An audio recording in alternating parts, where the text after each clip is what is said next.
Hello दोस्तों, आज मैं आप सबके लिए एक बहुत ही प्यारी सी कहानी लेके आई हूँ। उम्मीद है आपको पसंद आएगी। पसंद आए तो इसे लाइक और शेयर कर देना और स्टोरी स्टूडियो को सब्सक्राइब जरूर कर लेना। एक बार की बात है, भूख, प्यास, नींद और आशा आपस में लड़ रहे थे कि कौन बड़ा है कौन बड़ा है। उनमें ये डिसाइड ही नहीं हो पा रहा था कि उनमें से कौन बड़ा है। भूख कहती मैं बड़ी हूँ, प्यास कहती मैं बड़ी हूँ, नींद कहती मैं बड़ी हूँ, आशा कहती मैं बड़ी हूँ। ऐसे लड़ते लड़ते उनको काफी टाइम हो गया, लेकिन वो कोई डिसीजन नहीं कर पा रही थी।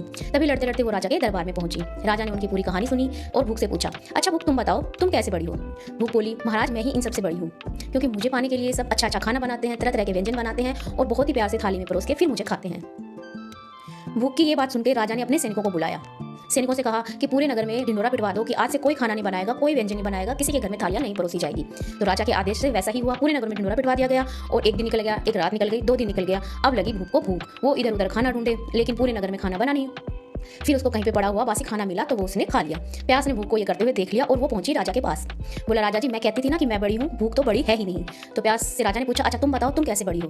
प्यास बोली, मैं बड़ी हूँ क्योंकि मुझे पानी के लिए सब कुएं खुदवाते हैं, नल लगवाते हैं, पानी भर भर के रखते हैं अलग अलग बर्तनों में, तो मैं ही बड़ी हूँ। तो राजा ने फिर सैनिकों से बोला कि अगर मैं ढिंढोरा पिटवा दो कि कोई कुएं नहीं खुदवाएगा, कोई भी नल नहीं लगवाएगा और कोई भी बर्तनों में पानी भर भर कर नहीं रखेगा। तो ऐसा ही हुआ। राजा के आदेश से पूरे नल कुएं सब बंद करवा दिए गए, जो भी तालाब नदियां थे सब पे पहरे लगवा दिए गए। ऐसे ही फिर एक दिन निकला, 2 दिन निकला, लेकिन प्यास को प्यास लग गई। अब प्यास पानी ढूंढे इधर उधर, लेकिन उसको कहीं भी पानी नहीं मिला। फिर उसको एक गड्ढे में पानी मिला और उसने वो पानी पी लिया।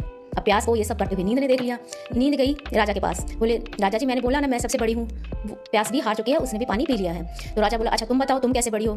नींद बोली, महाराज मैं ही बड़ी हूँ, क्योंकि मुझे पाने के लिए सब अलग अलग तरह के गद्दे लगाते हैं, चादरें बिछाते हैं, एसी कूलर सब लगवाते हैं और एकदम आरामदायक वातावरण बना के सब सोने की कोशिश करते हैं। तो महाराज ने नींद की ये बात सुनी और पूरे नगर में ढिंढोरा पिटवा दिया कि कोई भी अच्छे बिस्तर नहीं लगवाएगा, एसी कूलर पंखे सब बंद करवा दिए, सबका आरामदायक वातावरण भी उन्होंने पूरी तरह से खत्म करवा दिया। ऐसे ही फिर एक दिन निकला, 2 दिन निकला। अब नींद को नींद आने लगी। अब नींद इधर उधर अच्छे बिस्तर ढूंढे, बिछावन ढूंढे, लेकिन उसको कहीं कुछ नहीं मिलता है। तो वो वहीं जमीन पे उबड़ खाबड़ जगह पर भी उसको नींद आ जाती है, वो सो जाती है। अब नींद को सोए हुए आशा ने देख लिया। आशा पहुंची महाराज के पास। बोली, महाराज नींद भी हार गई है, वो सो गई है। तो महाराज ने बोला, अच्छा आप तुम बताओ कि तुम कैसे बड़ी हो। आशा बोली, महाराज सब मुझे पाने के लिए नौकरियां करते हैं, पढ़ाई करते हैं, सब उम्मीद रखते हैं कि एक ना एक दिन कुछ ना कुछ जरूर होगा। महाराज ने आशा की बात सुनी और नगर में ढिंढोरा पिटवा दिया कि कोई पढ़ाई नहीं करेगा, कोई नौकरी नहीं करेगा, कोई किसी तरह की कोई उम्मीद नहीं रखेगा, सब घर में बैठे रहेंगे।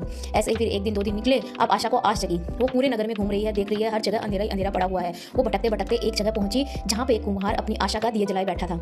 आशा उसके पास जाके बैठ गई और कुम्हार दिन रात अपना काम करता रहा और आखिर में वो सफल हो गया। उसने अपना जो काम करना था वो पूरी उम्मीद और लगन के साथ किया। उसने अपनी आशा नहीं छोड़ी, यानी कि उम्मीद नहीं छोड़ी। इससे आशा भी जीत गई और महाराज ने देखा कि आशा ही सबसे बड़ी है। अंत में महाराज ने फिर फैसला सुनाया कि आशा ही सबसे बड़ी है, ना भूख ना प्यास ना नींद। जिसके पास आशा है, जिसके पास उम्मीद है, वही कामयाब हो सकता है, वही आगे बढ़ सकता है। तो दोस्तों, इस कहानी से हमें ये सीख मिलती है कि कोई भी काम करते टाइम हमें उम्मीद और आशा नहीं छोड़नी चाहिए। पूरी लगन के साथ और पूरी मेहनत के साथ और पूरी उम्मीद के साथ हमें वो काम करते रहना चाहिए ताकि हम आगे सफल हो सकें।